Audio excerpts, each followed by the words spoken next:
Good morning and welcome, everyone. My name is Ellen Contente, and I'm your host for today's webinar presented by Anthem on how to take the edge off giving feedback. So the first thing I want to ask is if you can hear me and if you can see the screen. So I see that we have about 8 people online right now, so if you could just type into the chat, hi, Ellen, I can hear you, I can see the screen. I want to make sure that we're all set before we go forward.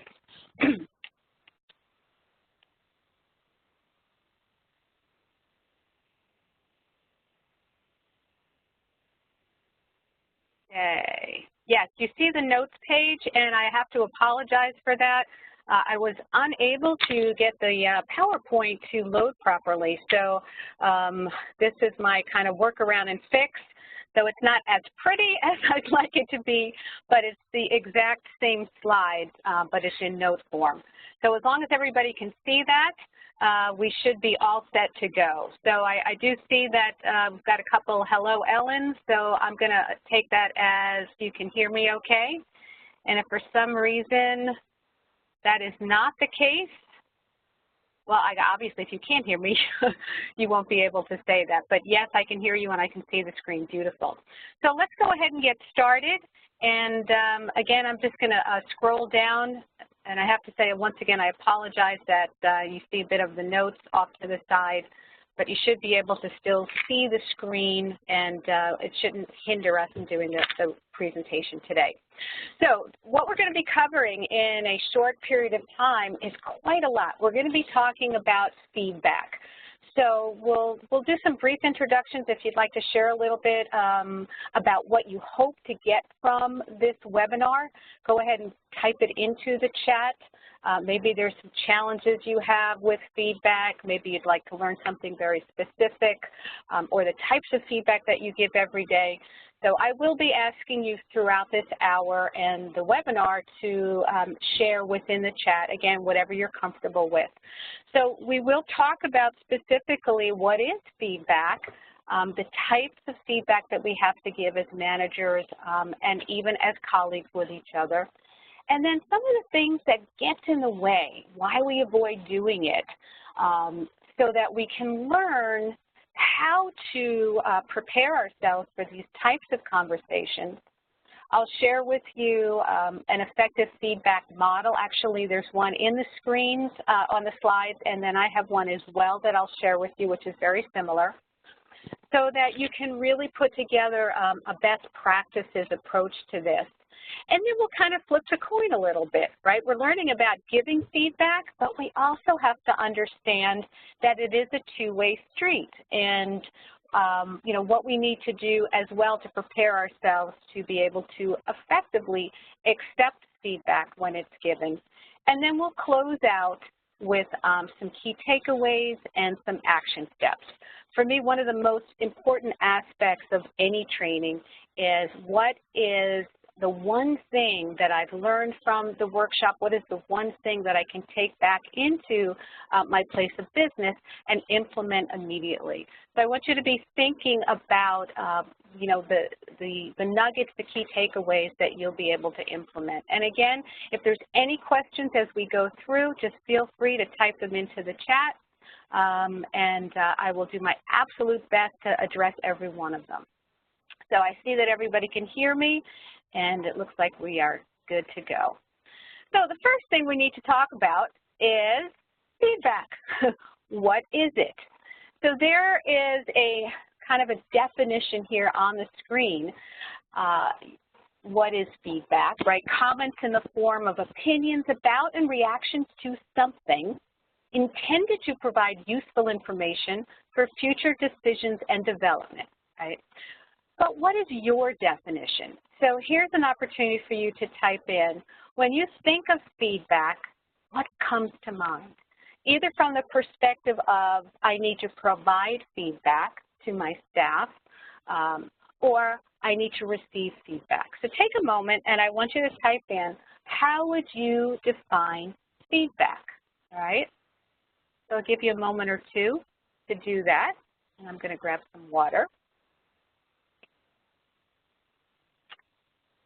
I don't know about where everybody's located, but it's been pretty warm, I think, around most of the country. So make sure you are drinking lots of water throughout the day. So definitions of feedback. Let's see what we've got here. Haven't seen anybody come through yet. Here we go. So sharing thoughts about a certain situation. Okay, that's a great way of doing that, sharing thoughts. And right, we're asked all the time to provide feedback.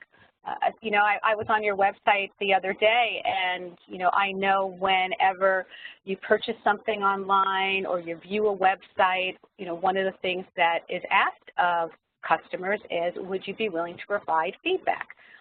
So for me, feedback, the part of this definition that I think is really important is improvement, right? It doesn't specifically say that here, but I'm going to type that in, improvement.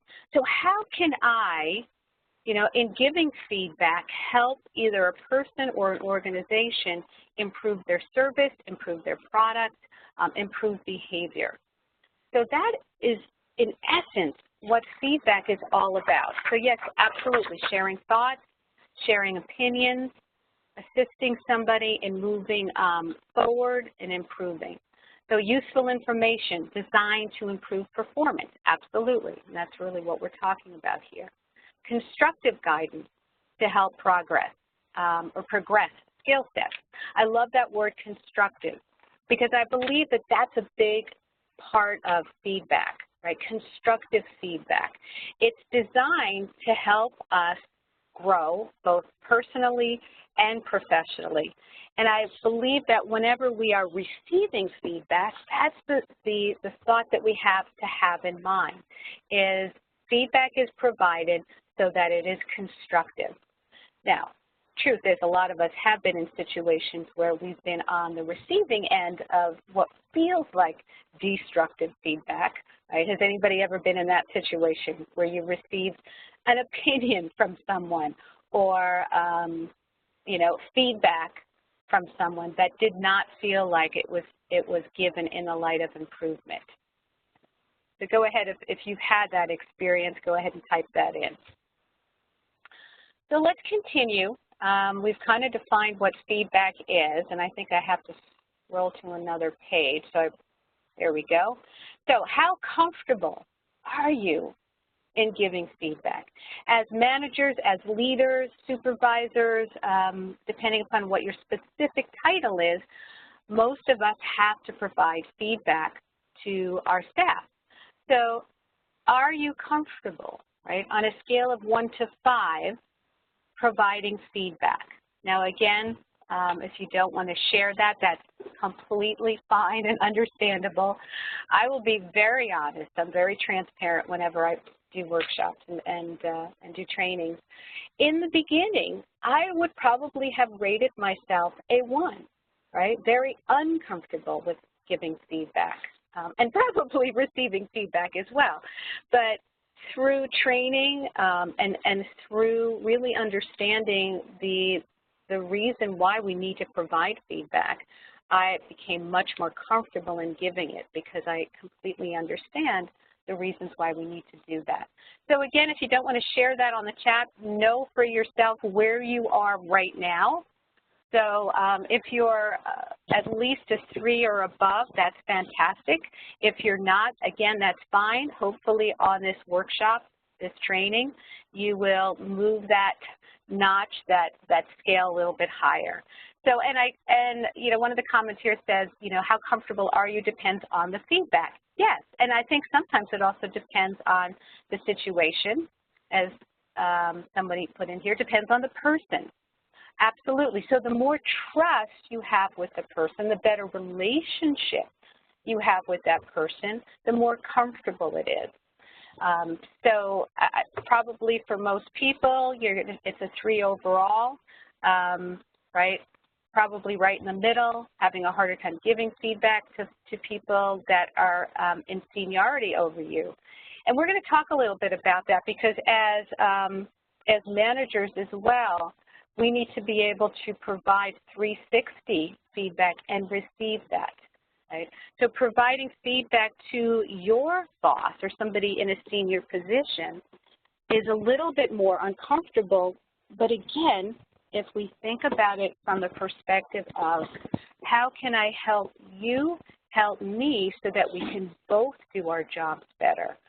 I know as a parent, you know, one of the things that I've learned over the years as well is to be open to receive feedback from my kids in terms of maybe what I have or have not done that would serve them, or if I've not communicated something that I needed properly, I have to be willing to accept the feedback. All right, so most of us are about a 3. So let's look at why do we give someone feedback, right? So I think we started to look at that a little bit in the beginning. But generally speaking, in the workplace, the main reason we provide feedback is to improve behavior, right? So what I'd like you to type in here is, what specific types of feedback do you do on your job?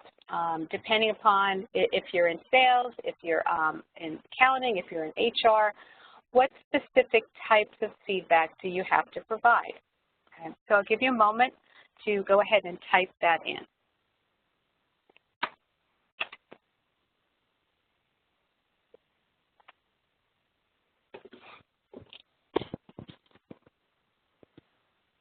So let's see what we have. So job performance is a big one, okay?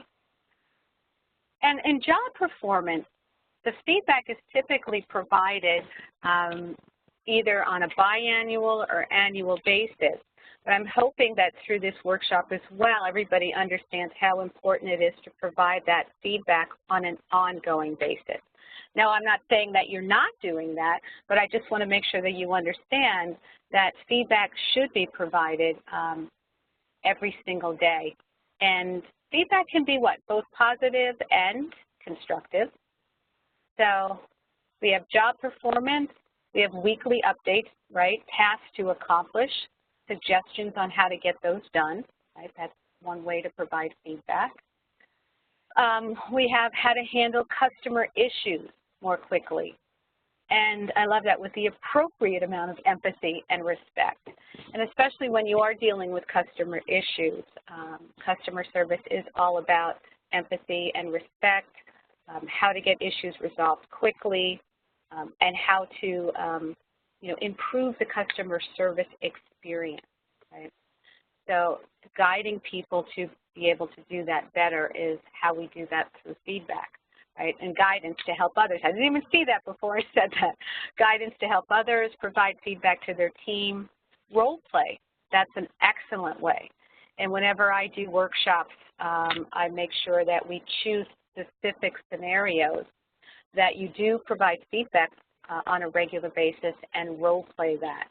Because the more we practice that, the more comfortable we will get, especially if you are not very comfortable in having those kinds of conversations. It's a good idea to not only practice that, but I also think it's a good idea also to script it. Now, you're not going to read your script, but it's a good idea to jot down what you want to say. All right, so anything else we want to share here about why you give somebody feedback? So while you're doing that, I'm going to go ahead and scroll to the next one. So I'm going to kind of tease you a little bit here. Instead of going all the way to the answers on the slide, let's go ahead and get some feedback here. Why do we avoid giving feedback, right?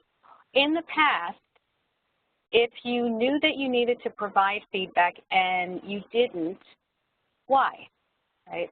Or why do we maybe sometimes put it off? Maybe not completely avoid it, but maybe we procrastinate. So what are the reasons why we do that?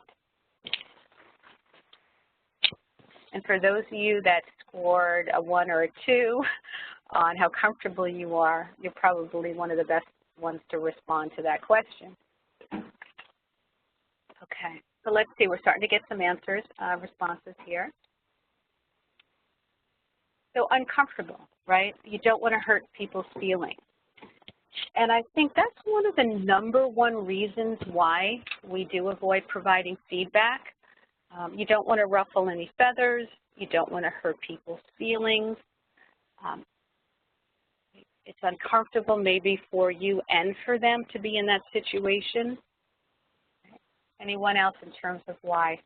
Okay, so if it's given incorrectly, it can come across the feedback giver never makes a mistake. I got it, right? So the fear is that if I'm providing feedback, I have all the answers and I'm perfect, when that's not the case, right? So it's also how do we communicate that feedback? Okay. Also, why do we avoid it? Waiting for the right situation or time to give constructive feedback and avoid getting confrontational. Right? Most people don't like confrontation, right? And they're uncomfortable, not sure what to say. Here's another important one. Will the recipient actually implement the suggestions, right? So here's one thing I do want you to write on your notes or imprint on your mind for those of you that don't like confrontation. I want you to change the framework of that to care-frontation, C-A-R-E, and I'll actually type that right out here, care-frontation. This is a concept that I learned years ago, and it's from the perspective of I care about you, your job performance, the organization that we work for. I care about myself and our relationship. I care enough to say something so that we can resolve whatever this issue is, and whether it's improving performance, whether it's improving our relationship, whether it's resolving some issue that's come up. I don't view it as a confrontation. I view it as a care-frontation. And when it's from that perspective, when it's coming really from more of a heart-centered place, it's a lot easier for me to give it, and I've found that it's a lot easier for that person to receive it when it's from that place. So let's take a look. I'll scroll now to bring up the entire slide. Why do we avoid giving feedback?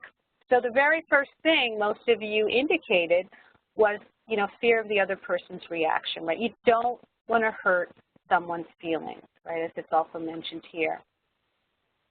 Fear of damaging the relationship. Like, what if by saying this, the person takes it the wrong way, they don't quite understand, and, I've hurt, a very important relationship. Another reason people avoid it is they don't want to lose control of that conversation. They're afraid maybe that person is going to get angry, they're going to get upset, they're not going to take it in the light that it was meant, and then they've lost control of the meeting, they've lost control of the outcome, right, the outcome. And that kind of is a segue into another important aspect of this. Before you have these conversations, is you want to really understand from your own perspective, what is it that I specifically want to change here? What is the outcome that I want? So it's important going into that the feedback includes a piece of what it is you need that person to do differently. What is the new outcome that you want? Okay. But let's go back here to the slides before we continue to move forward, right? So for a lot of people, it's just not something that's easy to do. We don't necessarily learn how to do this in school. We don't necessarily learn it from our boss or in job training. It's many times something that we have to just learn on the job by doing it, right? So that's why we want to practice so that we can get more comfortable in providing feedback. All right. So I don't know if there was anything we missed from anybody else's perspective on why they avoid it. Let's see. Okay, I think we've got everybody's comments there. So let's take a look now. We're going to move into looking at some different behavioral models or feedback models. I think I need to, again, move to the next slide. There we go. So an effective feedback model. So here's where I mentioned that there's actually two models I'm going to share with you. So let's go over this first one, and then I will also provide you with a second one that I have also found to be very helpful. So first thing is observation. And this is really important because you want to make sure that before you have a conversation with someone to provide feedback, is you want to be very specific about what it is that you have observed. So for example, right, if I need to talk to somebody about maybe chronic lateness, I can't just say, I've observed that you've been coming in late lately. I need to say, I noticed or I observed that on Tuesday you came in 15 minutes late, on Wednesday you were 20 minutes late, on Thursday you left early, 15 minutes early. Something to that effect. So as managers, we need to start, not just visually observing things, but we need to start jotting specific information down, because it's really important to have your facts in front of you. So that also leads me to the other model that I'll share with you, and I'm going to type it into the chat. And it's actually the word first, and it's very similar to this feedback model, first, because the F here does stand for facts, because the first thing you want to share with someone is the facts of the situation, which is also your observation, right? So the fact is that I observed on Tuesday that you came in 15 minutes late, Wednesday, so forth and so on. Then the second part of this in both of these models is impact. So what is the impact that this has on either their job, their performance, the relationship that they have with their coworkers or their customers? So if I was using, again, the lateness as an example, I would say, the fact is that when you come in late, I don't have enough people on the phone, and so our customers are waiting on hold longer than they need to, for example, okay? So what is the impact? Then the next piece of this is a suggestion, and in my example here on the first, the R stands for request. So what is it that you are asking of the person you're providing feedback for? So I will throw it out to the group. So if I was using lateness as the example, what do you think my request would be to that person? And I will take a breather and I'll see what you guys put in there. So what's the request?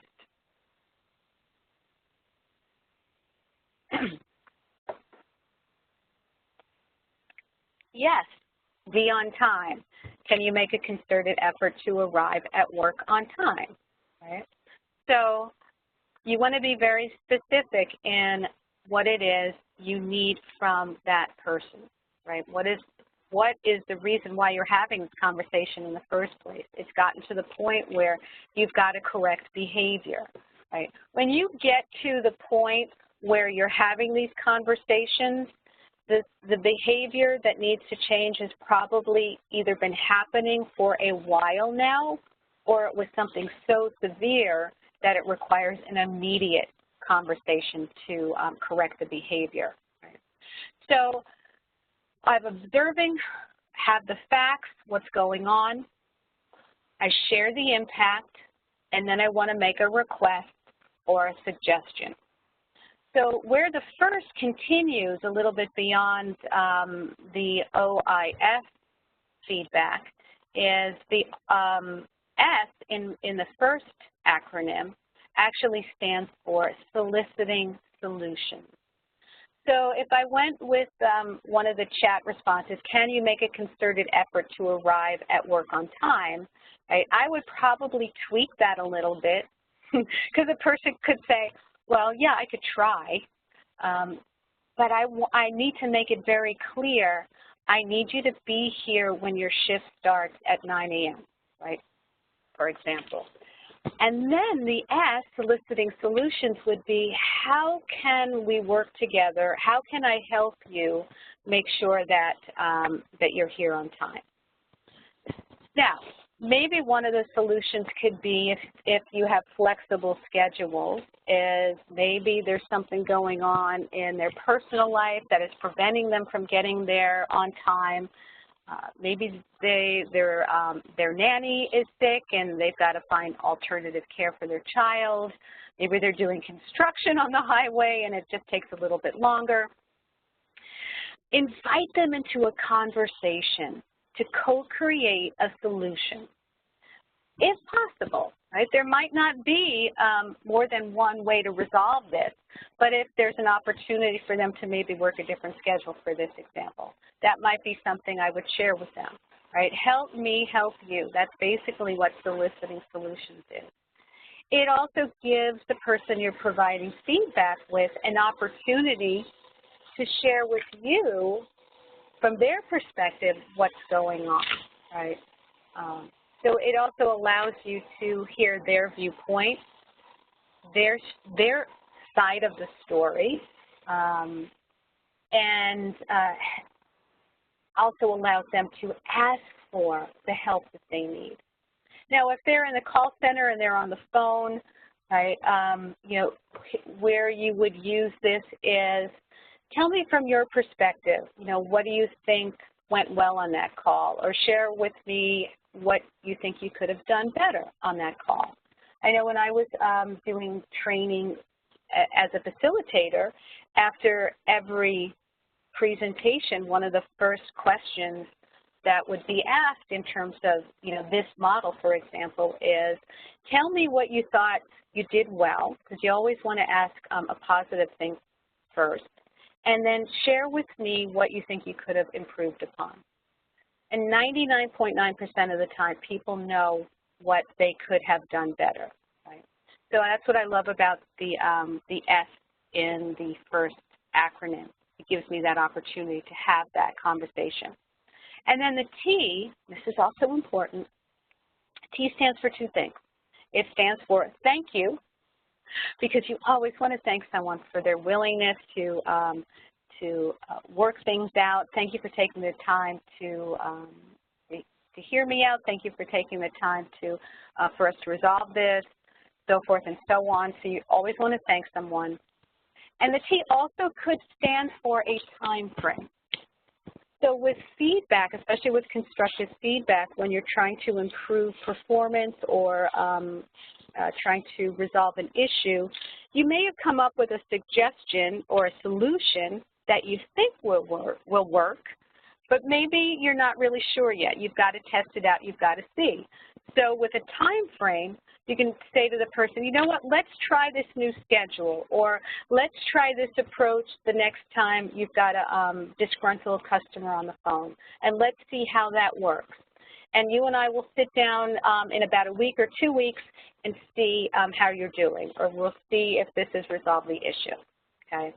So let's go back and recap, and then I'm going to invite you to type into the chat either the OIS model or the first model, kind of role-playing online, how you would use that to have a conversation with someone about a particular issue, right? So it's observation, impact, suggestion, or you can use the fact, impact, request, solicit solution, and then either time frame or thank you. So we do have plenty of time on the webinar right now for everyone to take a stab at that. So choose a particular issue that either you provide feedback for now, or maybe there's one that you've been avoiding that you can go ahead and use this time to use the chat for. So I'll go ahead and give everybody an opportunity to practice this feedback model.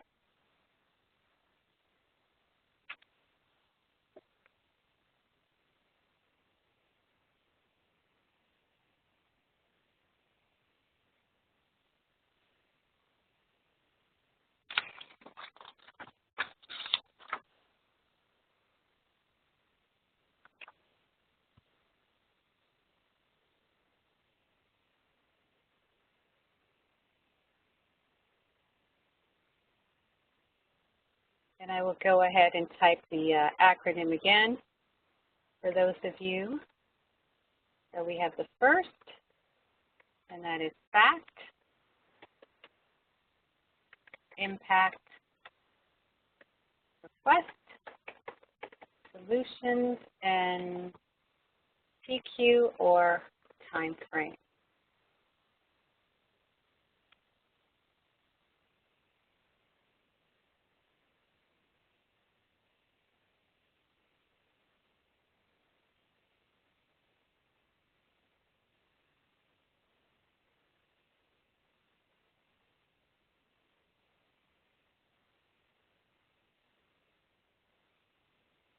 Okay.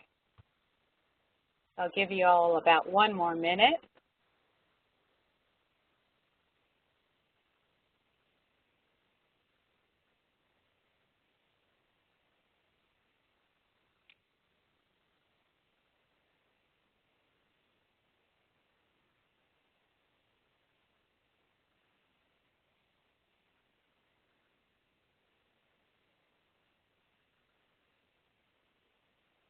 Okay. So I will go ahead and read the first one that came through. So it says, I've observed that you do not respond to the customer with an energetic, I'd be happy to help you with that. When you respond this way, it breaks down that first barrier. The customer knows that you are ready and willing to help. When the customer first finishes stating the reason for the call before jumping to a resolution, please simply state that you are happy to help her. Okay, beautiful. So it was very clear, right, very specific. What's the fact or observation, the impact, and then you made a suggestion, right? Beautiful. Okay. Let's see, unprepared for the meeting, consistently missing needed information, right? So I'm observing that, yep, that you're not prepared. The impact, I cannot move forward in a meeting or understand status. Here's what I need the day before the meeting, block time to gather information, right? Beautiful. Does everybody feel that this is helpful in terms of providing feedback? Does it give you a good framework to construct a conversation or construct a email? Doesn't necessarily have to be face-to-face. It should be, but sometimes that's impossible. So if you have to provide it in a written format, it also can be very helpful. All right, good. I really appreciate that because I want to make sure that this is something that everybody understands and really that it would be useful, something helpful to use. Like I said, I came across the first acronym and it just goes that one extra layer for me that I find very helpful. All right, so let's go ahead and move forward. If you're still typing your responses, I will get to them as we move forward. So another big piece of this, reframe value judgments. So before I share with you what we're talking about here, I always like to ask people, what's your interpretation of that? Right? What would you say that, what does that mean, reframe value judgment? So I'll give you a moment to type in what you believe that means or what that means to you.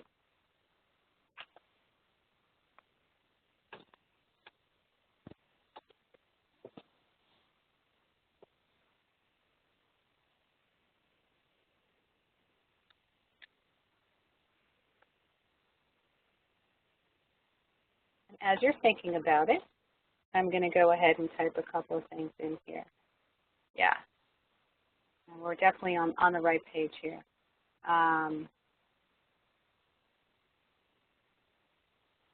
Yeah, absolutely. So one of the responses, and that's the start of what I started to type, are you referring to improving behavior and not targeting the person? Right? Don't assume a bad person, look at the situation. Absolutely. One of the first things I learned was to separate the person from the behavior, right? Because it's not about saying they're a bad person or they had a bad intention, is to assume that the people's behavior, there's a good intention there, right? And so to reframe your value judgment is to have a judgment about the behavior, not about the person. Right? So as I said, it's separating the person from the behavior. The other thing is don't make assumptions about their motives. Don't make assumptions also about their education or their training or lack thereof. Everybody learns differently, and so just because somebody may have been trained and they're still making mistakes, we can't make the assumption that just because somebody's been trained in something or we've provided policies and procedures or information or whatever it is, that that person knows that 100% or has absorbed that 100%. So we have to look at each situation individually, right? So individually. And the other thing that I think is really important is don't take it personally. Right? Now, I'm not saying that, you know, you're necessarily doing that, right? I love that somebody else said, assume a positive intent. So don't take things personally. And using, you know, providing feedback for the behavior, not the person. Right, and here's a perfect example, so thank you who typed this in. You raised your voice during the last meeting versus you had a bad attitude. Because this goes right to the observation versus making a value judgment, right? Raising your voice is what you observed. Having a bad attitude is my judgment or my interpretation. Right? Raising your voice during a meeting could be that, oh my God, they are so passionate about what it was that they were sharing with you, or so passionate about some issue. And I know this personally because I'm married to someone who is passionate about pretty much anything that we have discussions about. And if I didn't know that about him, I would think, wow, this man's just so angry all the time. Or I've worked for people, as a matter of fact, I had a boss who, whenever we would have a discussion in a meeting, if it was really an important issue for them, they would get very passionate about it and could be misinterpreted. So that's really important. A great resource, a book actually that I absolutely love that drives all of this home is a book called The 4 Agreements. I don't know if anyone on this call is familiar with it or has read it, but The 4 Agreements is a great book, a great resource that helps with this type of thing. It's basically, number one, first agreement is to be impeccable with your word. That's really important when it comes to providing feedback and having integrity and creating trust in the workplace. So be impeccable with your word. Agreement 2 is don't take things personally. Again, that's really important when it comes to providing constructive feedback. The third agreement, don't make assumptions, right? Reframe your value judgment. And then the fourth agreement is to always do your best. And so that goes to somebody else's comment that said, assume positive intent. So great little book, a quick read, The 4 Agreements, one of my favorite ones. All right, so let's move to best practices. We're moving into kind of wrapping up the providing feedback piece of this. So best practices, and here's where I'm actually going to invite you as well to type into the chat, you know, one key takeaway from the feedback model that will help you.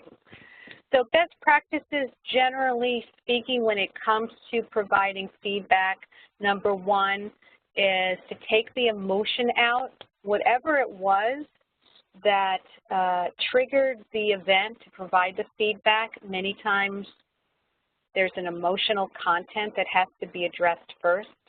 So it's just a matter of just calming down, understanding what triggered you in that, addressing that, and then when it's appropriate, when both parties are calm, when it's the right time, the right situation, as soon as reasonable, because you can't always provide feedback immediately for a particular issue, but as soon as reasonable and when both parties are calm, then you can sit down and have that conversation, right?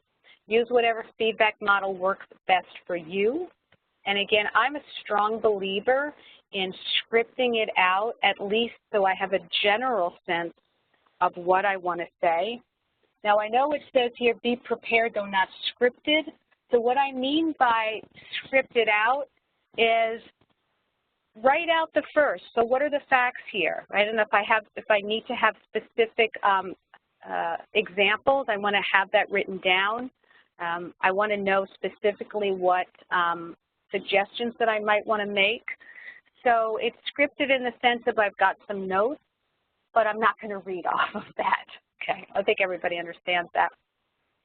Now, here's another resource that's a great one. And if you're really challenged with a particular issue and you're not really sure even what to say and where to go with it, there's a great book. It's called Work Scripts or Life Scripts, which includes both work and life situations.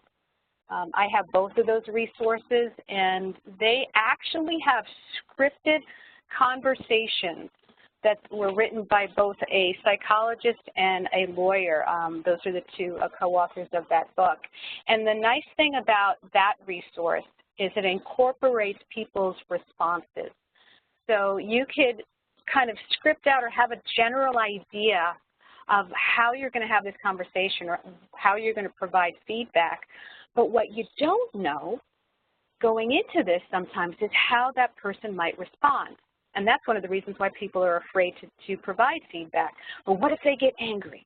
Or what if they're defensive? Or what if they just are stonewall and don't say anything? Or what if they start to cry? What am I going to say?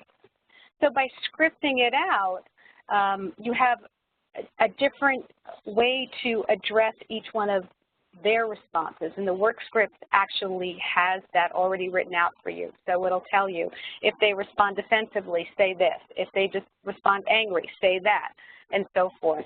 So I just think it's a great thing to help you feel more prepared before the conversation, to just think ahead to how they might respond, how would I respond in kind to that person, depending upon how the conversation goes. Now, the other thing here is it says don't beat around the bush, right? Get right to the point. Right? People that are uncomfortable providing feedback don't come across assertively. So it's about being clear, honest, direct, with respect. And again, a carefrontation takes all of that into consideration. Right? If somebody didn't handle a call well, then I need to be direct and let them know exactly what I heard and what suggestions I'm making. If somebody is coming in late and I need them on time, the better way to have them come in on time is to say, I need you to be here at 9 versus can you make an effort, right? So practice, practice, practice, and then really listen. Because what ends up happening is we have an assumption about why we think the person is behaving the way they are, and we're not really listening to them. There is nuggets of information that when we open ourselves up and really listen, and active listening means we're asking questions, we're clarifying, we're verifying, so that we really can understand what needs to happen next. And many times when we really listen, we can hear as managers and supervisors what we need to do or what that person needs from us to improve their behavior or improve their performance. All right, so let's flip the coin over. Hold on just a sec. Get my mouse to go to the last page here. There we go. So flipping the coin over to accepting feedback. So it is a two-way street. In order for organizations, companies, no matter what business you're in, to have the most successful business, the most successful products, the best relationships, is people have to be willing to accept feedback as well. And so as managers, right, 360 feedback will improve performance. So it is about being completely open, let your guard down, and really listen. listened for what your people need, listened for what issues they have, because many times we're too far removed as managers from the day-to-day to really understand what is happening that might be causing the problem. So we won't know how to fix it unless we're willing to really listen. So take an opportunity again in the chat to write in here for yourself, right, what challenges, if any, that you may have had in the past accepting feedback. And if you haven't had challenges, share what do you like about accepting feedback? What is the benefit of accepting feedback as a manager? So I'll give you a moment to do that while I take some water.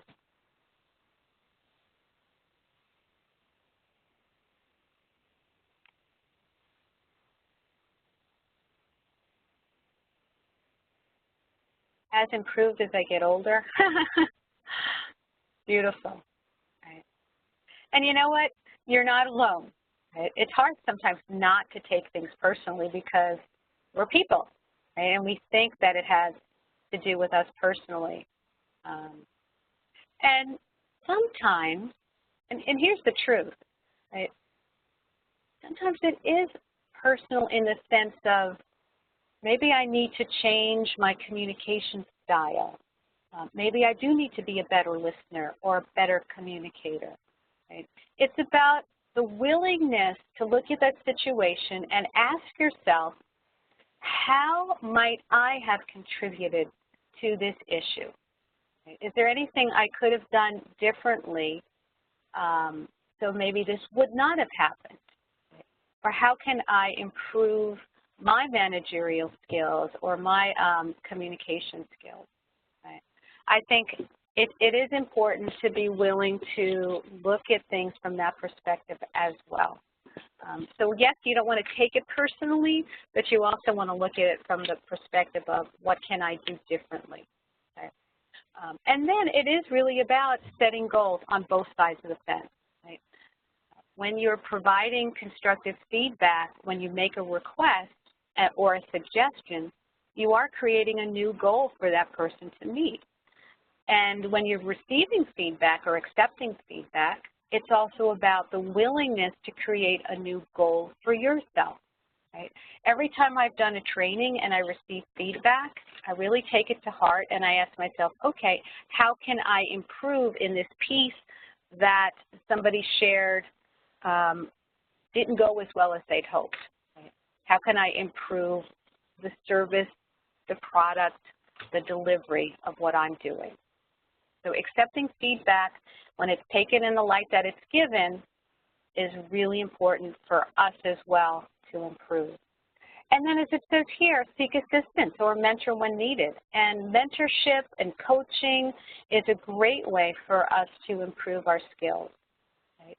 That's what we're all here to do. How can we be the best you every single day? And so it's not about comparing yourself to somebody else. It's about the willingness to show up every single day and be the best that I can be, right? Improve the skills that I have, focus on my strengths, improve the things that I can, and come into work every day with the best attitude.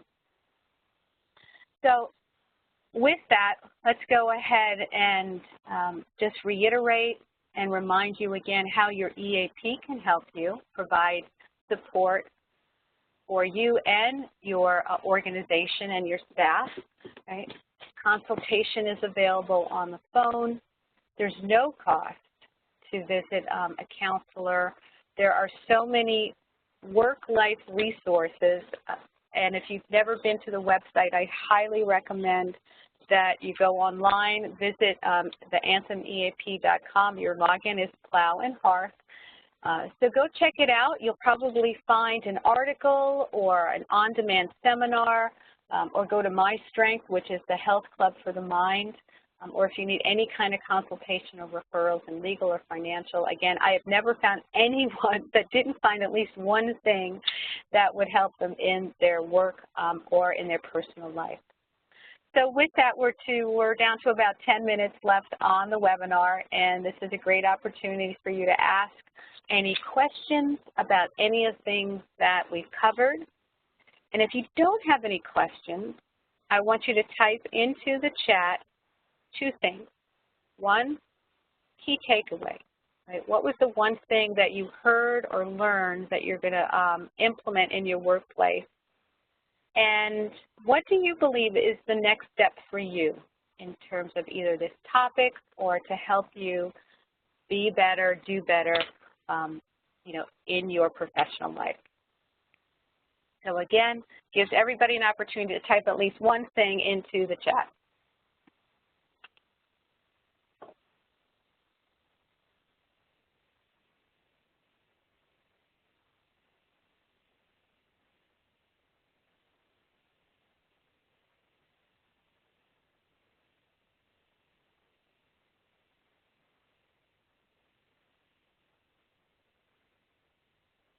So questions, key takeaways, or next steps.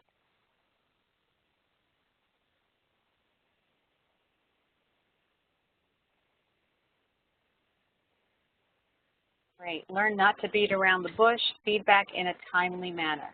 Absolutely. Right. And timely will depend on the situation, but make sure that you don't let too much time go by to correct behavior, because you want to make sure that bad habits don't set in. Beautiful, thank you.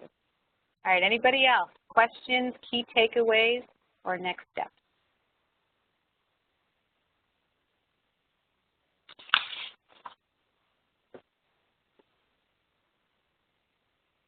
OIS strategy is useful for both personal and professional, absolutely. Address the action and not the person.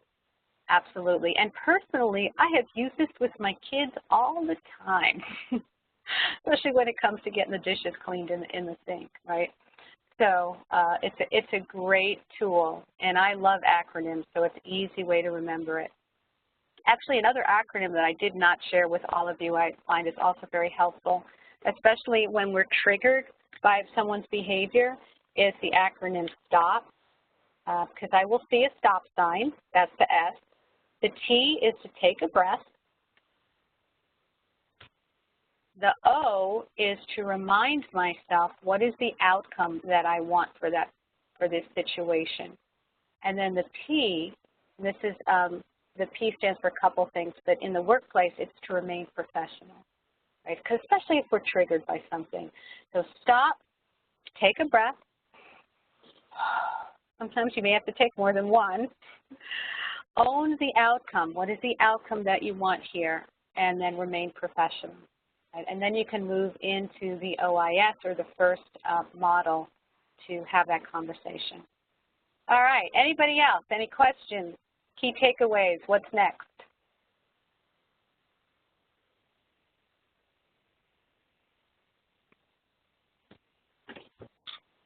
Okay, well, if there aren't any further comments that you would like to share in the chat, I want to thank everyone for coming on today and participating. I really appreciate that people got something from it. The key is to take what you learned here and then go implement it. And practice it on something simple first, right? Practice on smaller issues before you start dealing with the bigger ones. But again, don't let the big ones go without addressing. Get comfortable, grow yourself, and a lot of these issues will become easier and easier to deal with, right? And again, remember, it's the situation and it's not the person. All right, thanks everyone. Have a great day. It was my pleasure to host this for you today, and I wish you all a great rest of the day.